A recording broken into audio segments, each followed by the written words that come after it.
Order. Questions to the Prime Minister. Mr. Alan Brown. Number one, Mr. Speaker. The Prime Minister. Thank you, Mr. Speaker.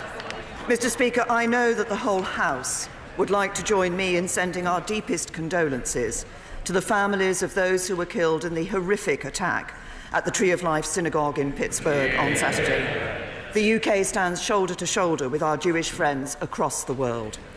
Mr. Speaker, this is the last Prime Minister's questions before Armistice Day. This year is particularly poignant as it marks 100 years since the end of the First World War. It is right that we remember all those who have served and continue to serve, those who have been injured and those who have given their lives in the service of this country. Mr. Speaker, this morning I had meetings with ministerial colleagues and others. In addition to my duties in this House, I shall have further such meetings later today. Alan Brown. Thank you, Mr. Speaker. Obviously, I concur with the condolences about the horrific massacre and those who have served in the armed forces. Mr. Speaker, my Italian-born constituent, Laura Nani, she's resided here since 1984, attended school here, has had 2 children, and she's got a British mother. And yet the DWP have just decided she does not have a right to reside. Now, this is partly because she cannot prove of five years of continuous work, a situation many EU nationals, including my wife, will find themselves in when they formally apply for settled status. So what message does she have for Laura, for my wife and other EU nationals that face rejection from this heartless UK government? Can I say to the honourable gentleman that EU nationals do not face rejection by this government? We have been very clear about our commitment to protect the rights of EU nationals who are living here in the United Kingdom when we leave the European Union. Mr. Mark Harper. Much, Mr. Speaker. Can I welcome what my right honourable friend said about Armistice Day? That will be welcomed by the 1st Battalion, the Rifles, who are based in my constituency. The Prime Minister will know that the tax burden is approaching a 50-year high and that you don't make families help them with the cost of living by raising their taxes. So I'm really pleased we kept our promise to cut taxes for 32 million people. As the economy grows, can I ask my right honourable friend to make sure that we both continue to cut taxes and spend money on our priorities in the balanced way that works for everyone in our country? I thank my right honourable friend and say to him, of course, he's absolutely right. The budget did cut taxes for 32 million people, and the rise in the personal allowance will leave a basic rate taxpayer over £1,200 better off next year than in 2010.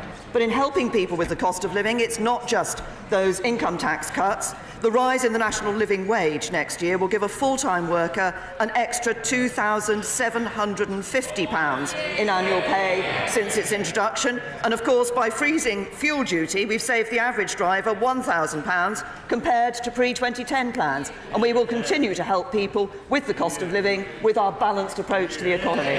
Jeremy Corbyn. Thank you, Mr. Speaker. I join with the Prime Minister in sending our sympathies and our solidarity to the Tree of Life Synagogue in Pittsburgh.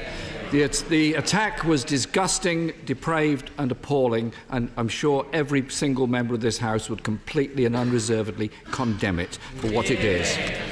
I will also be joining the Prime Minister to commemorate Armistice Day and remember all those that lost their lives in the First World War and indeed all the other wars since.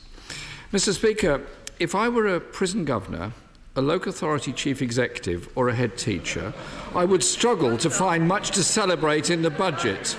I would be preparing for more difficult years ahead. Does the Prime Minister think that analysis is wrong? Can I say to the right honourable gentleman that actually if you look at what we set out in the budget, we set out more money for schools, we set out more money for prisons, we set out more money for prisons. What we have set out in the budget is that austerity is indeed ending.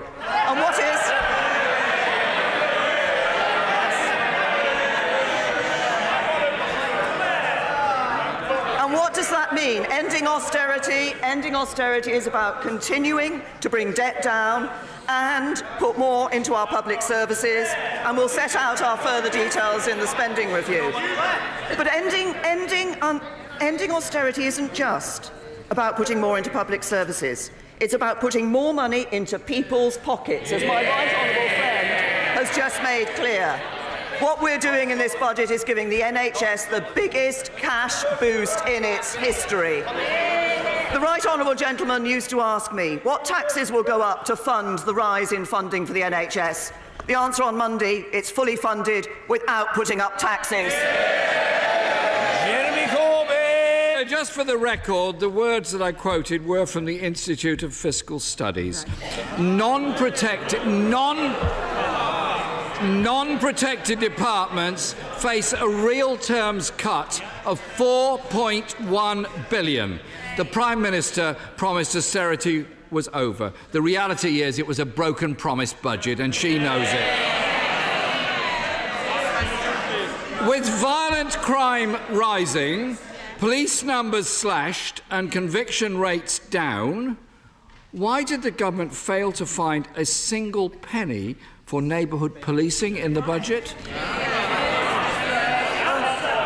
Can I say to the right honourable gentleman, first of all, we did put extra money into CT policing in the budget. That was on top of the £460 million that has been made extra, that's been made available for policing in this year. That is in sharp contrast to what Labour was saying at the 2015 election, when they said the police should take 10% cuts in their budget. Jeremy Corbyn. Mr. Speaker, this is just another example of the contempt in which the government holds police officers. Who said that? Not me, the Police Federation. No wonder the Police Federation and police chiefs are taking the government to court over their pay. Mr. Speaker, with school funding cut by 8% per pupil, does the Prime Minister and her Chancellor think the little extras are enough to end austerity in our schools? Can I say to the right honourable gentleman, what we actually see happening, as I said earlier, is more money announced in the budget for schools. That's on top of the £1.4 billion, on top of the £1.4 billion extra that's already been announced for schools this year, and there'll be a further £1.2 billion going into schools next year. And actually he's wrong, because overall per pupil funding is being protected in real terms by this government. What do we see in the budget? We're ending austerity, we're bringing debt down, we're putting more money into our public services. We're taking the country forward. What would he do? His policy would mean borrowing more, taxing more and wasting more, and taking us back to square one. Jeremy Corbyn. Many schools, including mine, have had to resort to asking students and their parents for funds. Not me, Sasha, a parent worried about the future of her school, because this broken promise budget means that head teachers will still be writing begging letters to parents. And can the Prime Minister explain why she chose not to end the benefit freeze for 10 million households, but instead brought forward a tax cut for higher earners?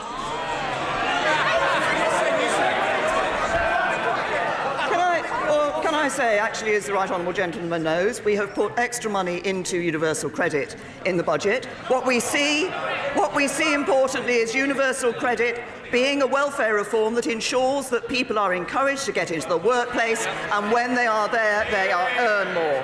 But I'm interested that the right honourable gentleman chose to raise the question of tax cuts. On Monday, he said that cutting taxes for 32 million people was frittering money away on ideological tax cuts. Yesterday, the Shadow Chancellor said Labour would support the tax cuts.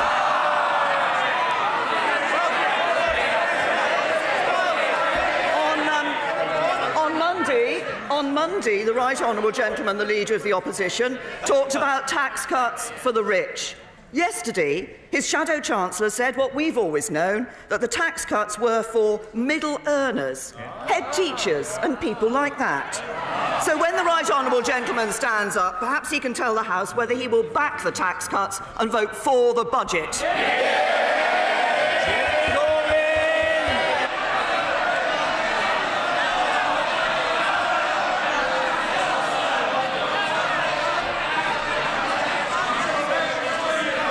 Are you done yet? Mr. Speaker, the... Order! It doesn't matter. I've got all the time in the world. It will take as long as it takes. The right honourable gentleman will address a House that has the manners to listen, and the same goes when the Prime Minister is speaking. There will be a decent display of respect, and we will go on for as long as necessary as the public would expect to ensure that that's the way we operate. That is all there is to it. Jeremy Corbyn. Thank you, Mr. Speaker. The benefit freeze takes 1.5... If you'll wait a moment, I'll explain what my question... Order, Mr. Hans. Calm yourself, young man. You're getting a little overexcited. I know you've already asked a question. You blurted it out to the best of your ability, and we're most indebted to you. But now is the time to keep quiet. Jeremy Corbyn. Mr. Speaker, the benefit freeze takes $1.5 billion from 10 million low and middle income households.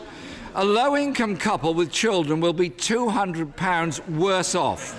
For them, there is no end to austerity. Labour would have ended the benefit freeze, and as she well knows, Labour policy is to raise taxes for the top 5% and for the biggest corporations in the country. That would be a fair way of dealing with financial issues facing this country. And can the Prime Minister confirm? Will she kindly confirm there is still another $5 billion of cuts to social security to come in this Parliament, if it lasts till 2022, hitting the incomes of those with the least? Will she confirm that? Yes or no? Can I say to the right honourable gentleman that, of course, what he fails to mention from the budget is that as a result of the changes we've made on universal credit, 2.4 million people will benefit by £630 a year. And when he talks about helping those who are on low incomes, yes, we're helping people who are on low incomes. We're saving people money by freezing fuel duty. That's been opposed by the Labour Party. We're letting people keep more of the money they earn by cutting income tax. That's been opposed by the Labour Party. The right honourable gentleman keeps claiming that he's backing working people. But I say to him again, if he wants to put more money into people's pockets, if he wants to take care of working people, he should vote for the Conservative budget on Thursday. I'm really not very clear whether that was a yes or a no, Mr. Speaker. The Prime Minister once claimed to be concerned about burning injustices. Well, that concern's fizzled out well, hasn't it? This was, Mr. Speaker, a broken promise budget. The Prime Minister pledged to end austerity at her party conference, and the Chancellor failed to deliver it in this House. The cuts continue. Those on lower incomes will be worse off as a result of this budget. Austerity has failed and needs to end now. But, Mr. Speaker, it's very clear. Only Labour can be trusted to end austerity and end the cuts to those on lowest incomes and invest in our country again. So now we know councils, schools, police, prisons... I think order. Members can shout as long and as loudly as they like. Order. And if they feel that they want to indulge themselves doing that, so be it. The right honourable gentleman's question will be heard. Well, yes, when it comes, it will be heard in full. So don't waste your breath and damage your voices. Jeremy Corbyn. Mr. Speaker, I'm sure some of the members opposite won't have heard what I was saying at the end, so I'll repeat it for their benefit. So now we know councils, schools, police, prisons, public sector workers and those reliant on social security will face years of austerity. Will she apologise for her broken promise that she was going to end austerity, because she has failed to do that? First of all, the right honourable gentleman talked about my commitment to tackling burning injustices. Yes. Oh, yes, they say from the front bench opposite. Indeed. Was it Labour that introduced the Modern Slavery Act? No, it was me. Was it Labour that made sure that people in mental health crisis were not being taken to police cells as a place of safety? No, it was me. Was it the Labour Party? Was it the Labour Party that introduced the race disparity audit, so for the first time we can see what's happening to people from across our communities in this country? No, it was me and this government. And I'll tell him what else this government has done. I'll tell him what else this government has done. By taking a balanced approach to the economy, careful financial management, what do we see? Borrowing down, unemployment down, income tax down. Oh, up, they say. Well, I'll tell them. Oh, I'll tell them what's gone up. Support for... Order! I said that the right honourable gentleman must be heard. The reply from the Prime Minister must be heard. The Prime Minister. The Labour benches want to know what's gone up. I'll tell them what's gone up. Support. As long as it takes, I'm going to tell you.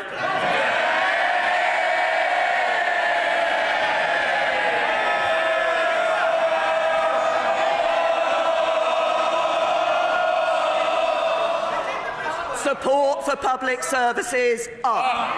Growth up. Wages up. Debt is falling. Austerity is ending. Under the Conservatives, the hard work of the British people is paying off.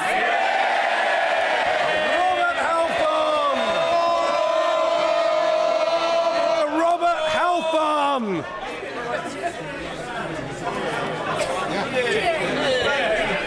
Thank you, Mr. Speaker. Click Sargent, a wonderful cancer charity for children, has found that families in Harlow face a 54-mile round trip to get to their nearest treatment and are costing them up to £161.58 per month. Average families taking their children for cancer treatment are paying £180 per month. Given the huge £20 billion increase to the NHS budget, would my honourable friend meet with me and Click Sargent and introduce a young cancer travel fund to help these families with the cost of living? Well, can I thank my right honourable friend for his question. He raises a very important issue, and obviously our thoughts are with those children and their families at what must be a really difficult time for both the children and their families, and we do continue to look at what we can do to help them. I believe that when he talks about children from his constituency going to the nearest specialist treatment centre, that is Great Ormond Street, which does wonderful work in this country for children. We do have a healthcare travel cost scheme that does allow patients to receive a reimbursement for their travel costs if they're in receipt of a qualifying benefit on a low income. But we absolutely recognise there's more to do, particularly for the cost of living for cancer patients, including children and young people, as my right honourable friend has raised. And I know that the relevant minister from the Department for Health and Social Security will be very pleased to meet with him and the charity to discuss this further. Ian Blackford. Thank you, Mr. Speaker. Can I associate myself with the remarks from the Prime Minister regarding the Tree of Life massacre and, of course, on Armistice Day? Mr. Speaker, can the Prime Minister guarantee the supply of medicines to the NHS in the light of a no-deal Brexit? Say to the right honourable gentleman, first of all, as he knows, we are working for a good deal for Brexit, and as he will also know that all departments, and indeed we have issued technical notices to businesses and others, are making contingency arrangements should a no deal occur. Ian Blackford. Well, of course, Mr. Speaker, that was no answer to the question that can the Prime Minister guarantee the supply of medicines in the light of the no deal? Mr. Speaker, why did this government last week quietly begin a dramatically truncated tender process to try and stockpile medicines at a cost of tens of millions of pounds. Funds that should be spent on frontline health services. The Prime Minister has only been concerned about how Brexit might harm the Conservative Party. It is time that the Prime Minister woke up to the real harm her Brexit policies could cause to patients. Prime Minister, isn't it the truth that this government is in a blind panic, trying to cover up for a blind Brexit? No. Can I just say to the right honourable gentleman, first of all, if he had been listening and paying attention over the last months, he would have known that actually in the budget last year, the Chancellor made clear that there was money available for no-deal planning. We stepped up the no-deal planning in the summer. Departments like the DHSC are ensuring that they're making the responsible contingency decisions that any government department would make. What we are doing is working for a good deal in Brexit, and we're working for a good deal that will benefit the whole of the United Kingdom, including Scotland. Eat a bone! Mr. Speaker, I always thought the Chancellor was a bit iffy about Brexit, but how wrong I was, sir. This week he announced a Brexit dividend budget if we come out of the European Union with no deal. He will be able to cut tariffs, abolish VAT on certain products and reallocate the £39 billion that he was going to give to the EU in to this country, cutting taxes, improving public services and lowering debt. Prime Minister, I always thought that you could be the Queen of Brexit, but did you ever think the Chancellor could be the King of Brexit? Can I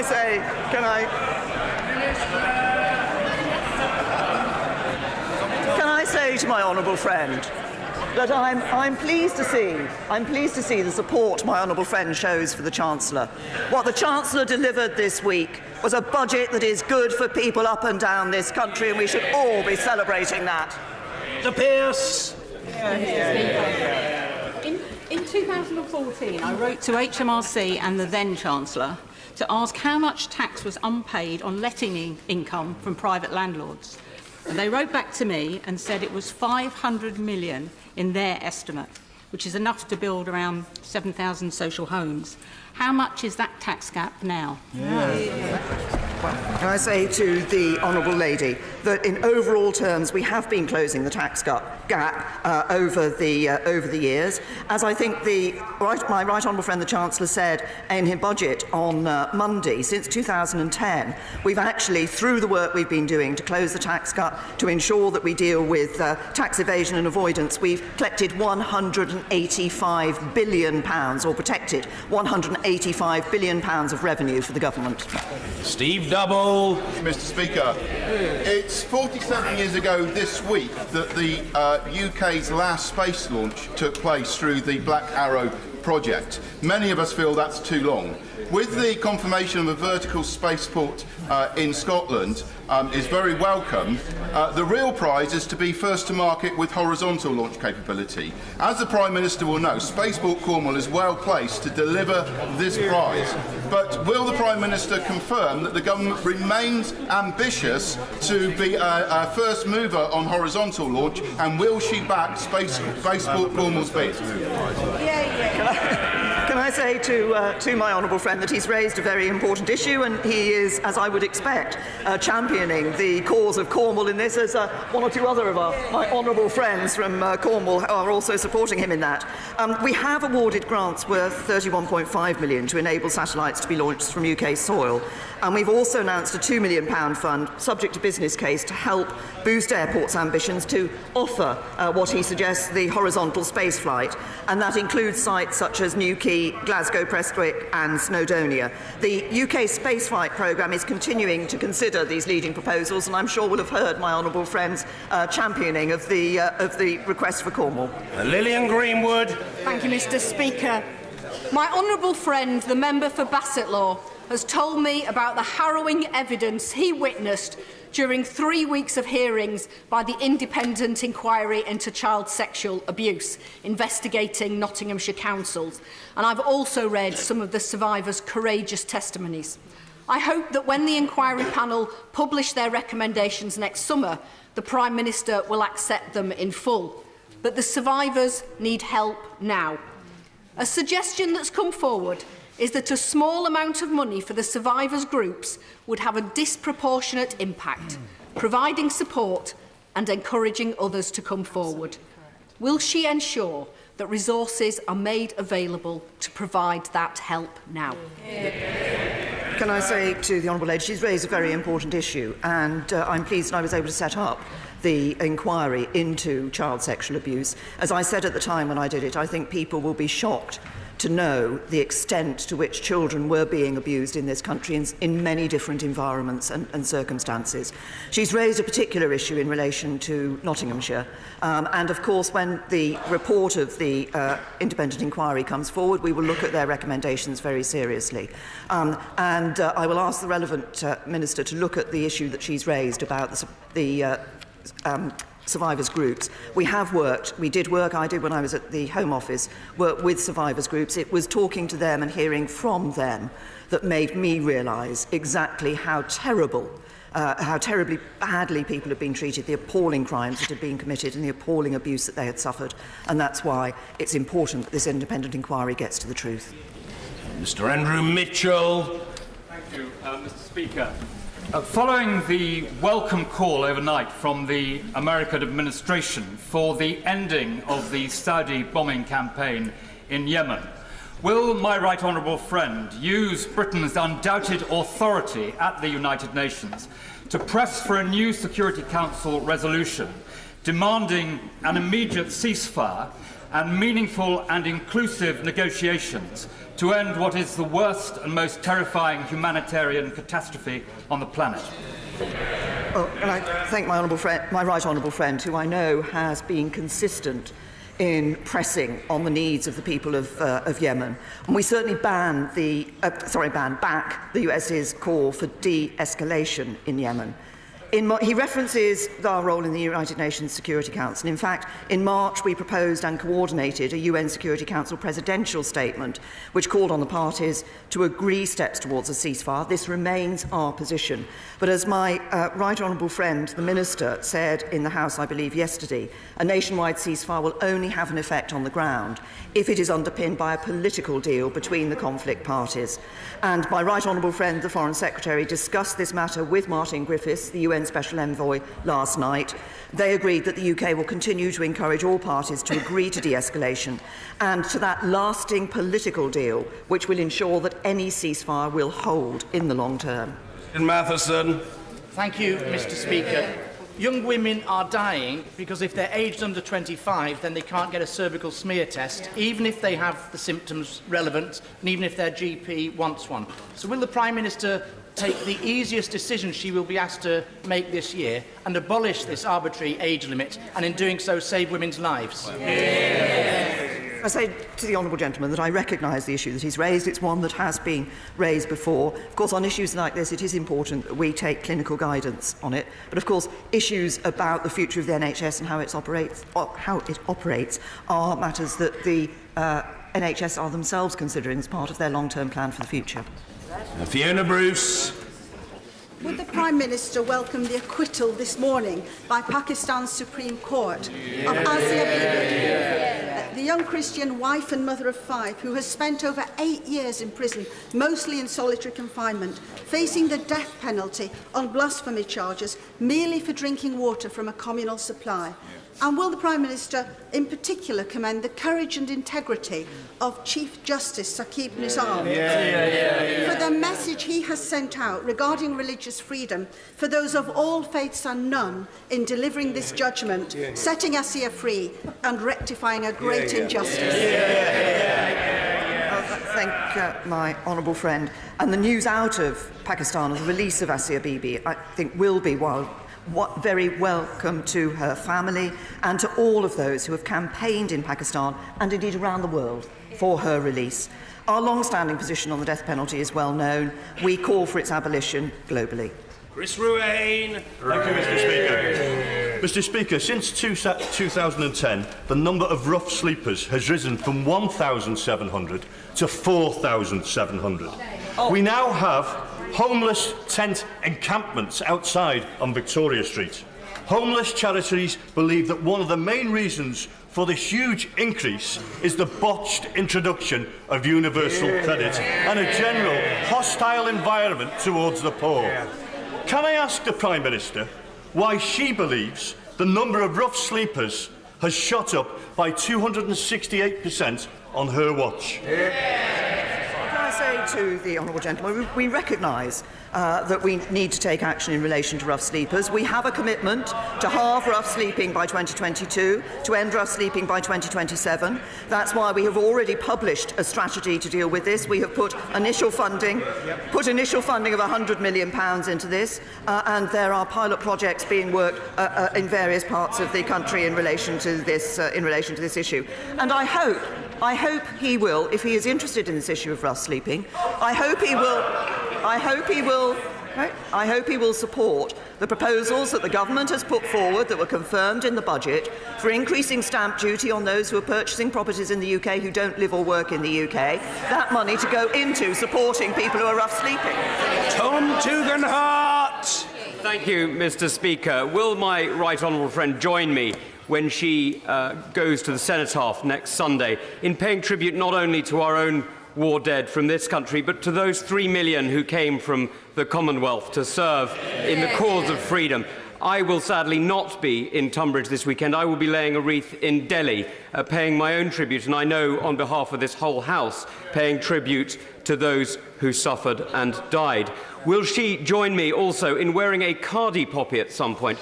The reason for which is the homespun cotton that remembers Gandhi's and India's contribution to the effort is a vital reminder to all of us here of our links around the world, but particularly to India. Can I thank my honourable friend for highlighting this vital contribution that was made by soldiers from around the Commonwealth, and he has highlighted particularly those from India. And I also pay tribute to my honourable friend for his own military service. We must never forget that over 74,000 soldiers came from undivided India and lost their lives. 11 of them won the Victoria Cross for their outstanding bravery, and he will know they played a crucial role in the war across multiple continents. I'd like to also congratulate the Royal British Legion and Lord Guardian for their efforts in recognising this contribution with the special khadi poppy, honouring the sacrifice of everyone who served a century ago. And I will certainly be interested in wearing a khadi poppy at some stage over the period as we lead up to Armistice Day, just as I'm pleased to be wearing a ceramic poppy today. Oh, the honourable lady from the front bench opposite says she is wearing one of them. I'm very pleased to see that. And I would also like to say I'm very pleased to wear the ceramic poppy today that I see that a number of honourable members are wearing, which were created by children at a school in the northwest. And St Vincent's, indeed. And it is very important, I think, at this centenary that we all recognise and that younger generations understand the immense sacrifice that was made for their freedom. Thank you, Mr. Speaker. What does the Prime Minister say to a local primary school who have written to me in desperation as they are struggling to cover their basic pay? The budget offered just a tenth of the money already cut and can only be spent on the little extras. The Chancellor said that schools struggling to keep teachers, save subjects or maintain hours could now buy a new whiteboard or a laptop. But what use is a whiteboard if there's no teacher to use it? I say to the honourable lady, as I said earlier, in response to the Leader of the Opposition, we were already putting £1.4 billion extra into schools this year. We're putting an extra £1.2 billion into schools next year, and the £400 million announced in the budget comes on top of that £1.4 billion this year. And, crucially, overall, per-pupil funding is being protected in real terms. Mark Francois. Thank you very much, Mr. Speaker. Prime Minister, you quite rightly referenced the centenary of the First World War. Wouldn't that be a very fitting time to end another burning injustice, namely the legal scapegoating of brave army veterans by others for political or financial gain? Last week, 104 of your Conservative colleagues, with members opposite over 50 members of the other place, including 4 previous chiefs of the Defence Staff, wrote to you and asked you to join with us in defending those who defended us. I know there are only 104 of us, but nevertheless, are you with us? Can I say to my honourable friend, I recognise the passion with which he has championed the interests of our brave soldiers, and we owe so much to them across so many different areas and so many different fronts for their heroism, for their bravery, for everything that they have done to maintain our freedom. He has, of course, raised particularly in the past and now this issue that was raised in Northern Ireland questions as well about the question of the legacy concerns that there are in relation to what happened during the Troubles and cases being taken against actually not just soldiers but police officers who also bravely defended freedom in Northern Ireland and acted against the terrorists. We are committed to making sure that all outstanding deaths in Northern Ireland should be investigated in a way that is fair, that is balanced and that is proportionate. The current mechanisms are not proportionate. There's a disproportionate focus on former members of the armed forces and the police. We want to see these deaths being investigated in ways that are fair, balanced and, as I say, proportionate. Thank you, Mr. Speaker. I have a constituent, Mr. Hassan Mirza, a UK citizen, who for the best part of the last decade has been unsuccessfully trying simply to renew his passport. For some of our fellow citizens, the system is clearly broken. So can I ask the Prime Minister if her office, not the Home Secretary or the Immigration Minister, but if her office will review this case and then come back to this House and tell us if waiting 10 years simply to renew a passport is even remotely acceptable? Can I assure the honourable gentleman I'll make sure the case is properly looked into? Extremely grateful. Dame Caroline Spellman. Thank you, Mr. Speaker. I'd like to associate myself with the fine words of the Prime Minister and others on the armistice, and may I invite her to warmly welcome the choir of the Bundestag and its President, who will join our own Parliament choir this evening in a commemorative concert in Westminster Hall to mark this historic occasion. I think the Right Honourable Lady was going to offer us a little sample of what is in store. The Prime Minister.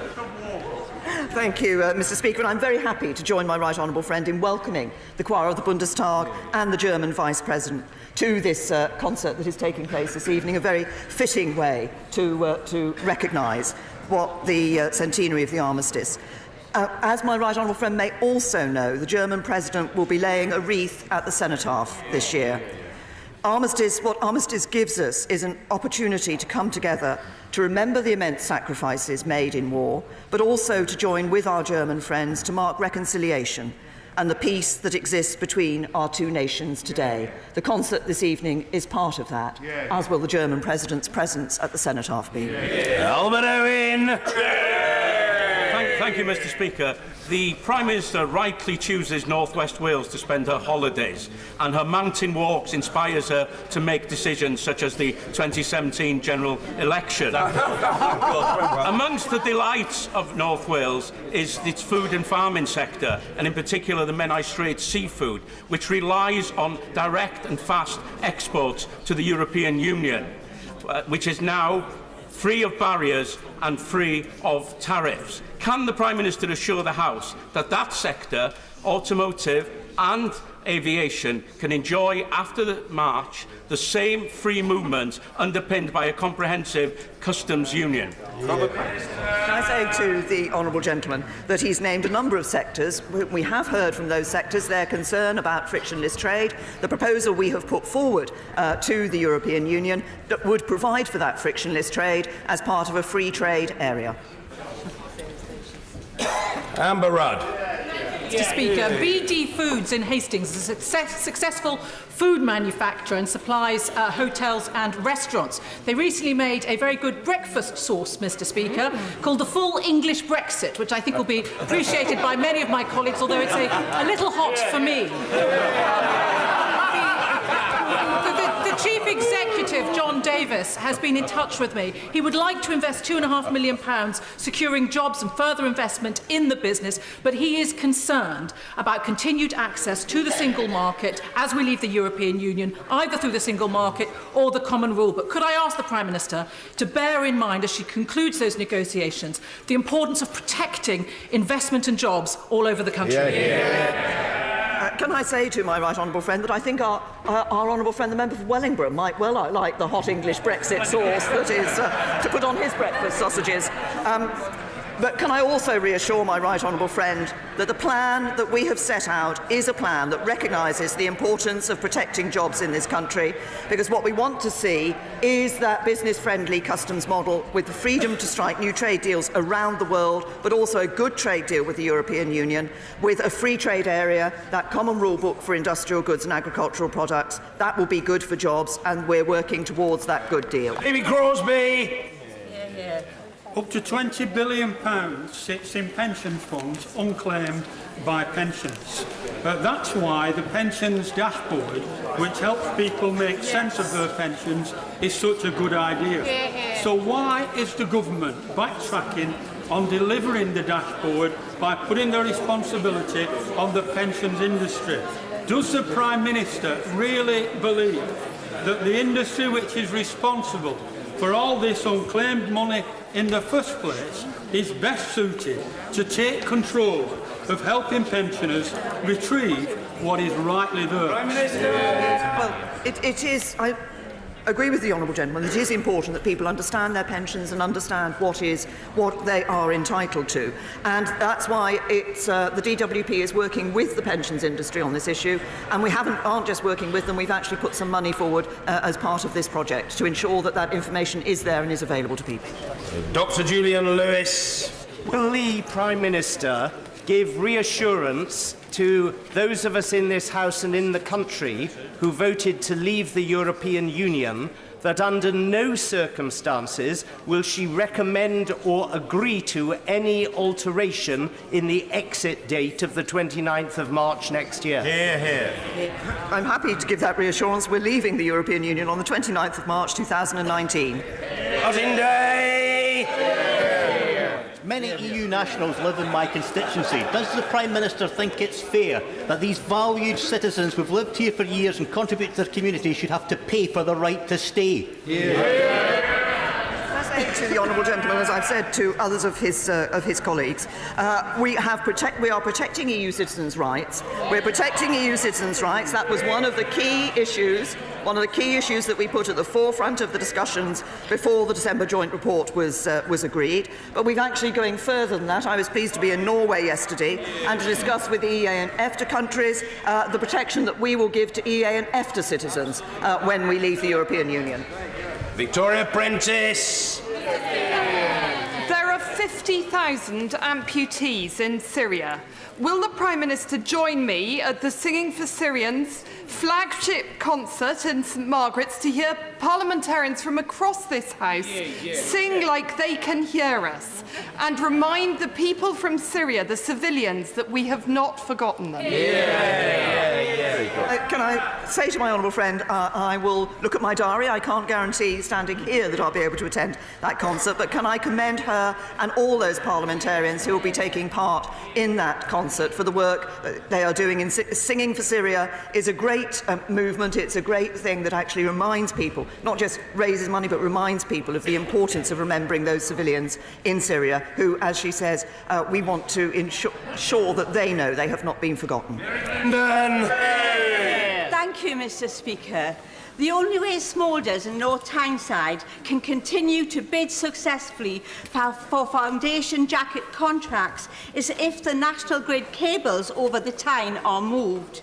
Will the Prime Minister commit her good officers to work with National Grid and have the cables removed by 2020 so that Smoulders and other major North Tyneside and wider Tyneside manufacturers can win contracts and secure North East jobs for many years to come? Well, can I say to the honourable lady that I would be pleased to make sure that a relevant minister in Bays looks at the issue that she has raised.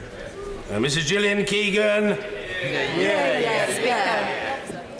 During a recent meeting with primary school heads in Chichester, I was shocked to discover that every single one of them had been subject to violent attacks by pupils or parents. As the government launches its NHS violence reduction strategy today, will my right honourable friend consider what else we can do to protect our teachers in the valuable work that they do? Yes, I'm certainly happy to look at the issue that my honourable friend has raised. And I think there is, she refers to what I assume is physical violence or attacks that teachers have been under. I myself have also seen cases where teachers have come under considerable I would say harassment and bullying on social media as well. And so I think this is an issue that we do need to look at. Mr. Speaker, the Black Cultural Archives, based in Lambeth, I'm a patron of it, is the only national heritage centre dedicated to preserving and celebrating the histories of black people in this country. However, unlike other national institutions like the National Gallery or the British Museum, which get over 40% of their funding from central government, the BCA currently receives none and is at threat of closure.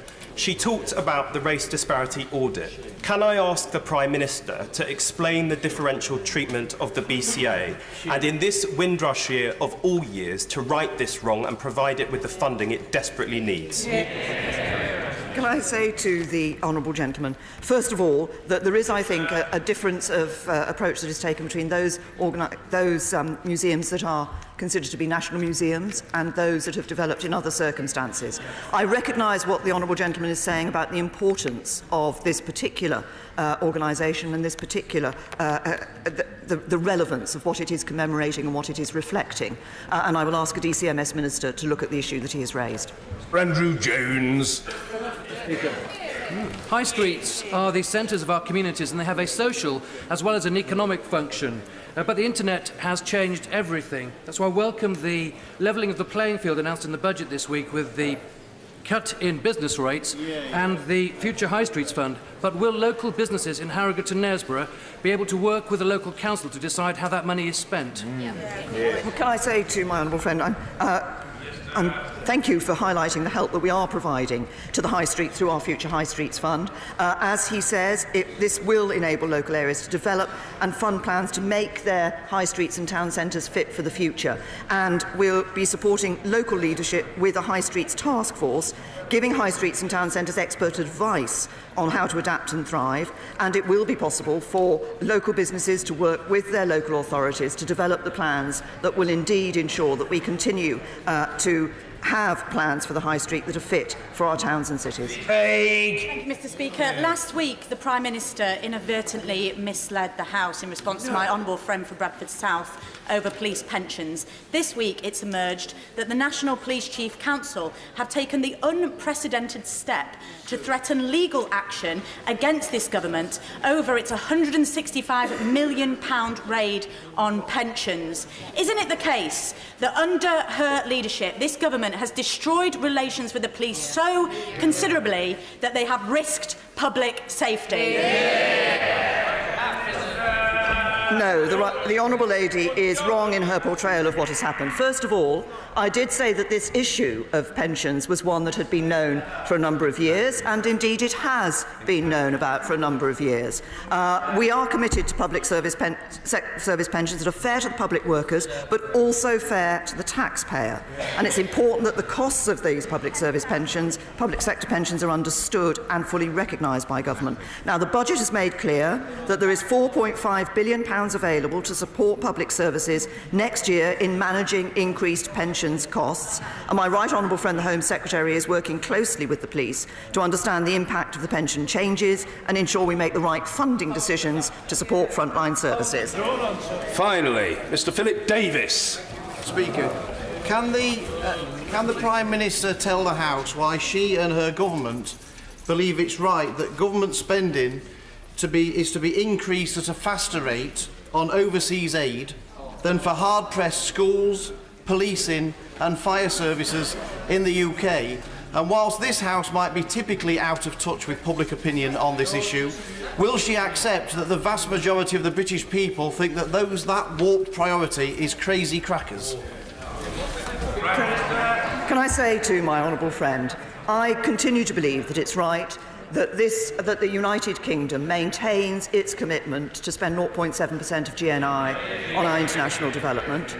I would say to my honourable friend that I would suggest that he looks at the speech that in South Africa, when I was in South Africa in August. I gave a speech which explained how we want to ensure that international development aid is not just helping the most vulnerable people across the world, but also is helping countries to ensure that they can provide the economies, the good governments, the jobs that will take them out of needing that international development and that international aid in the future. I think it is right that we continue with our commitment to the poorest people across the world and to helping countries to ensure that they have a long-term sustainable future. Thank you.